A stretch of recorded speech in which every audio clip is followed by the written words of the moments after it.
Hello, welcome to Tiffany's Teach Tuesday, a special edition. So, today is Giving Tuesday, and I'm here because I'm going to give out some information. I'm going to enlighten some people on some things and probably make some people upset, because sometimes people just don't want to hear the truth and the facts. So, the information I'm going to give, first of all, is I am proud to present from my non-for-profit. We're going to do another financial segment, and it's for entrepreneurs and future entrepreneurs and some business owners who may need to move their business to the next level. I have been in business, for those who don't know, for 23 years. I don't talk a lot about my business other than my Tiffany Teach Tuesday to friends and family and things, because I just do what I do because I enjoy doing it. And I don't really talk about how well my business does and how I impact the community. So I provide jobs in the community in which I live in. I was born and raised in Chicago in West Pullman. And my business and I still live in the community in West Pullman. And I have brought jobs to the community. And it wasn't until 2019 actually, that I realized how impactful I was in the community. One of my vendors' wife came to pick up their 1099 at the end of the year. And she said, I really appreciate you keeping us in business and supporting our business. And I was like, okay. So I had to look at the 1099, because when you're running a business and working a business, you're so focused on running your business that you don't really even realize how impactful your business is to the community. And I looked at the 1099, I was like, oh, I paid him really good. Oh, no wonder she's thanking me. And I say this because I have vendors that I pay 6 digits to.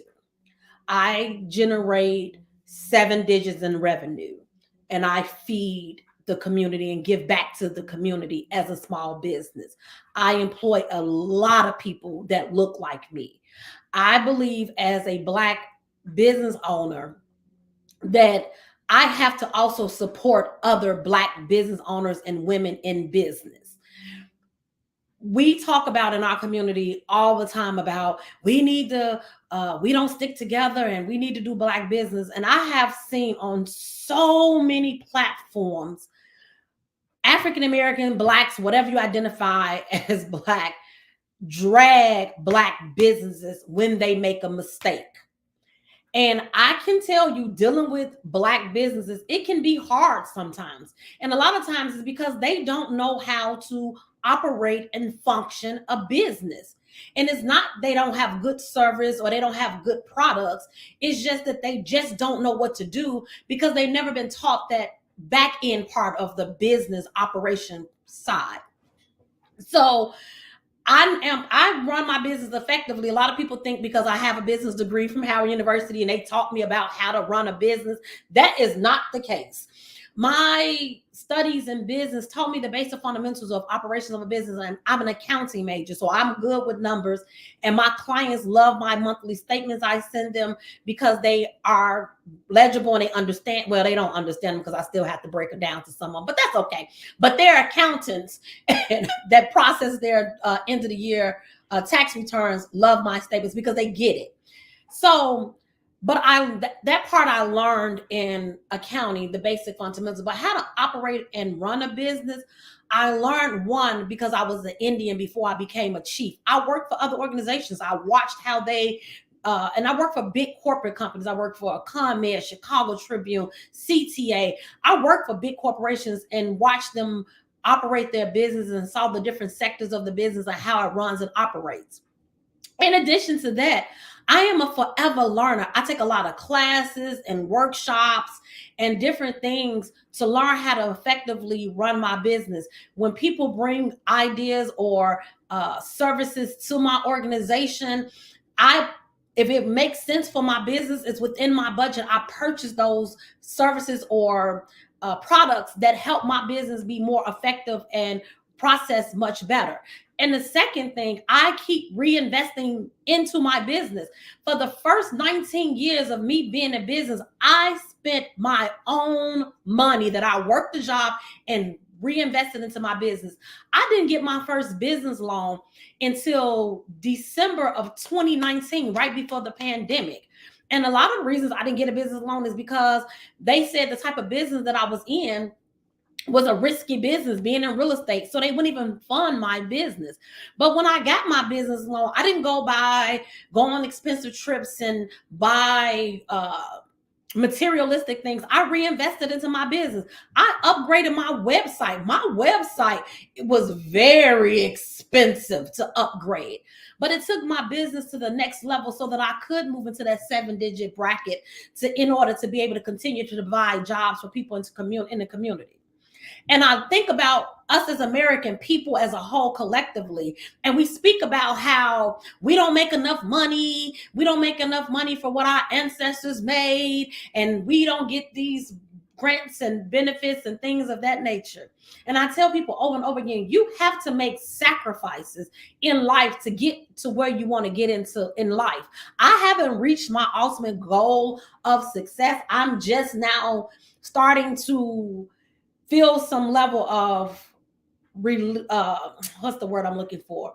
Reprieve and lack of stress in my life that I can manage my business and not worry as much about making sure I bring in enough cash flow to be able to pay the people that work with me, and providing things to the point that I'm able to now give back to the community. And my foundation, Riley May Foundation, was established because I want to educate women and children, especially, on financial literacy, teaching them how to better manage their money and teaching them to understand the value of money. As a school counselor for 10 years, I realized that my youth didn't even understand how bills were paid. They didn't know anything about taxes. And a lot of times we mismanage money in America because we have gotten so accustomed to it coming so freely and without a lot of stress that we don't appreciate it when we receive it. We don't make sacrifices because we have become a country of instant gratification and getting things that we want right now when we want it. And I say all of that to say, charity starts at home, and teaching the people in your home how to better manage their finances. And I was listening today to the radio, and they said yesterday on Cyber Monday, the American people spent $12 billion on material things for the holiday. And I know some of them people not gonna have their mortgage payments and rent payment on December the 1st, but they're gonna have a material possession, a present. I have tenants that call all the time. I even have some of my clients to tell me that they can't afford to pay what they owe because of their personal wants and needs. And as I tell my tenants and my clients, being homeless, not pretty.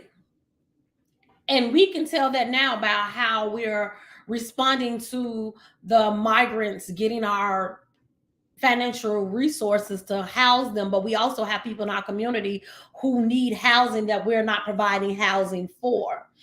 And I tell my clients, your money problem, not my money problem, because I don't make my money problem your problem. When you don't pay me, that means my my vendors don't get paid.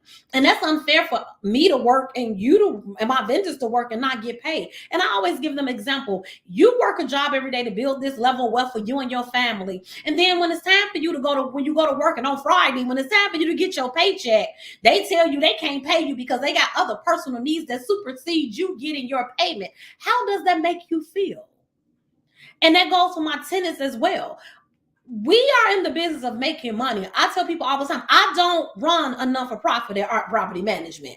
I have a non-for-profit called Riley May Foundation, and that goes on the back burner when my livelihood is being affected. I have to still survive and live.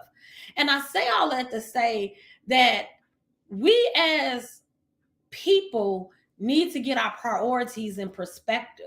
And I'm a person when I sit down with my financial advisor and he gets to talk about what I need to do, I should have did or didn't do, it makes me scale back and readjust and do things differently. I spent a lot of money this year on silly stuff. I mean, it was great experiences, but I have to live past today. And so next year, my life will be a lot more minimalist because I need to build, and I need to build so that I can ensure that when I'm of age and ready to retire, I have something to be able to retire with and not be struggling when I retire. We make the money, we have to reinvest the money. And I reinvested into my business, I reinvest into learning and different things, and we have to become accustomed to that. So I was really I had watched Dr. Uma last. He was here in Chicago last week speaking to the migrant issue, and he was speaking to why they're strategically dropping the migrants in the major northern cities like Chicago and New York. And it has nothing to do with colorism, it has to do with classism. And it's about dividing the have versus the have nots. We are becoming a country that are going back to the old ways where you have the rich versus the poor. And my question for you today is, what are you going to be? Are you going to be the poor that's struggling and they're getting free labor out of? Are you going to be a part of the wealthy that is able to provide for your family and making needs met, and you're not working so hard that you're dying to provide your basic needs because you didn't make sacrifices in the past? So my foundation, Rally May Foundation, is doing a MLK Day, and it's geared towards Martin Luther King Day because Martin Luther King fought for equality in the Black community. And during his fight for the equality in the Black community, if you really do your history, they had no problems with us integrating their schools, but what they had a problem in is when he started selling us to keep our dollars in our community and rebuilding our own communities, and they assassinated him.